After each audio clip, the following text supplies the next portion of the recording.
Hello everyone, তো সকলে কেমন আছো? আশা করছি তোমরা সবাই খুব ভালো আছো। আর আমি তো ভীষণ ভালো আছি। তো আজকে চলে এসেছি একটা নতুন মিনি ব্লগ নিয়ে।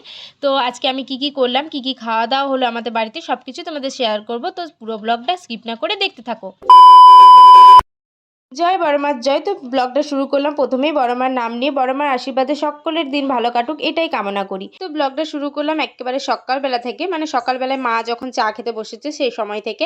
মা এদিকে বসেছে চা খেতে, আর এরা দেখো এসে হাজির হয়ে গেছে। কোথায় ছিল এতক্ষণ কেউ জানে না, যেই মা চা নিয়ে বসেছে অমনি এরা এসে হাজির। আর শুধু আজই নয়, প্রতিদিনের সকালটা আমাদের ঠিক এভাবেই হয়। মা যেই চা খেতে বসে এরা এসে হাজির হয়েছে। আমিও মায়ের সাথে বসেছিলাম চা খেতে, কারণ আজ ছিল আমার সকাল সকাল দুটো টিউশন পড়াতে যাওয়া। না দুটোই সকালে নয়, একটা ছিল এখন আর একটা ছিল সন্ধেবেলা। তো আমি চাটা খেয়ে দিয়ে রেডি হয়ে নিচ্ছিলাম টিউশন পড়াতে যাওয়ার জন্য। আমি যতই সকাল সকাল বলি না কেন, সূর্যি মামা একেবারে মাথার উপর চড়ে বসে আছে। এখন ঘড়ির কাঁটায় বাজে ওই 10:30 11টার মতো।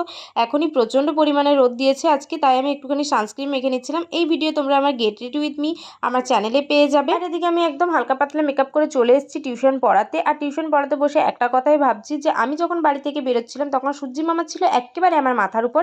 আর পড়ানো যখন দেখি একটুখানি বাকি আছে, বাইরের দিকে তাকিয়ে দেখি পুরো একদম আকাশ কালো হয়ে গেছে, মানে এক্ষুনি বৃষ্টি নামবে এমন। তো আমি তার বেশি দেরি না করে তাড়াতাড়ি ওকে ছুটি দিয়ে চলে এলাম বাড়ি। আর বাড়ি এসে দেখি মা পুরো এখানে বসে পড়েছে সবজির একটা গোটা বাজার নিয়ে। আজ সবজি বাজারে গিয়েছিল আমার মা, অন্যদিন যায় আমার বাবা। আর আমার বাবা গেলে রোজের সবজি রোজ আনে, কিন্তু মা যেদিন বাজারে যায় সেদিন একেবারে 5 দিনকার সবজি এনে ফ্রিজে ভরে রেখে দেয়।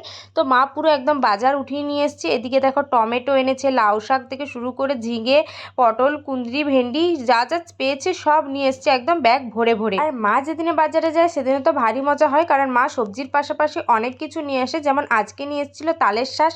তালের শাঁস এবছর জানো আমাদের একবারও খাওয়া হয়নি। বছরের তো প্রায় এই একটা মাসেই আমরা তালের শাঁস খেতে পাই, সেটা হচ্ছে জ্যৈষ্ঠ মাস। এর পরেও পাওয়া যায়, কিন্তু সেটা আর ভালো লাগে না কারণ শক্ত হয়ে যায়।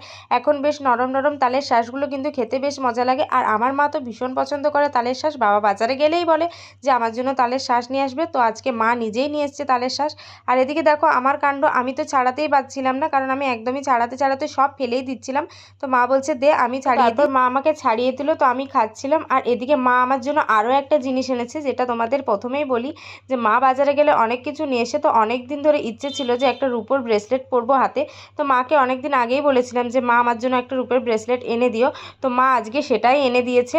তো দেখো কত সুন্দর জিনিসটা মা আমার হাতে পরিয়েও দিচ্ছিল, যে এত সুন্দর জিনিসটা মানে কি বলবো, সিম্পলের মধ্যে অনেক দিনের ইচ্ছে ছিল। তো মা যেটা পূরণ করে দিল। মা আমার সব ইচ্ছেই পূরণ করে, তো এটাও তার মধ্যে আরেকটা ধরে নাও।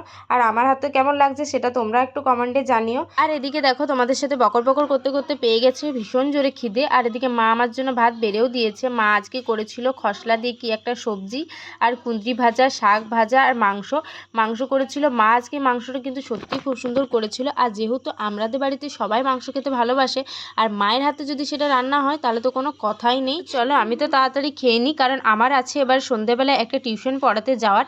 ওর জন্য তাড়াতাড়ি একটু খাওয়া দাওয়া করে একটা ভাত ঘুম দিতে হবে। তো আমি তাড়াতাড়ি করে খেয়ে নিচ্ছিলাম। তারপর আমি ভাত ঘুম দেওয়ার পর দেখছি বাইরে প্রচণ্ড পরিমাণ বৃষ্টি হচ্ছে, যেটা আমি জানিই না, কারণ আমি ঘুমোচ্ছিলাম সেহেতু আমি দেখিও নি, কারণ আমার জানলা দরজা সব বন্ধ করা ছিল। আর এদিকে তারপর আমি ঘরটা ঝাঁটিয়ে নিচ্ছিলাম। যাক বাবা, বৃষ্টিটা আগে ভাগে হয়ে গেছে। আরে আগে ভাগে হয়ে গেছে বললাম কারণ আমার টিউশন পড়াতে যাওয়ার আছে। টিউশন পড়াতে যাওয়ার সময় যদি বৃষ্টিটা নামায় তখন প্রচণ্ড সমস্যা, তাই বৃষ্টিটা আগে ভাগে হয়ে গেছে। আর এদিকে আমি ভালো করে চুলটা ছাড়িয়ে নিচ্ছিলাম। এবারে টিউশন পড়াতে যাওয়ার জন্য রেডি হব, কারণ সন্ধে প্রায় হয়েই এসছে। আর বৃষ্টি হওয়ার পর আকাশটা কি সুন্দর ঝলমলে হয়ে ওঠে, তাই না? কিন্তু এখন দেখো আকাশটা একদম ঝলমল করেনি, কারণ এখনো মেঘটা করে আছে। একটু পরে হয়তো আবার বৃষ্টি নামবে। এদিকে মা আমাকে আবার ডাক দিল যে আরেকটা জিনিস নিয়ে যা। আর যে দেখি মা এখানে এক ঝুড়ি আম আমার হাতে ধরিয়ে দিল, বললো এগুলো নাকি কার গাছের হয়েছে, সেগুলোই নাকি মাকে দিয়ে গেছে। তো মা বলছে দেখ খেয়ে মিষ্টি কিনা টক।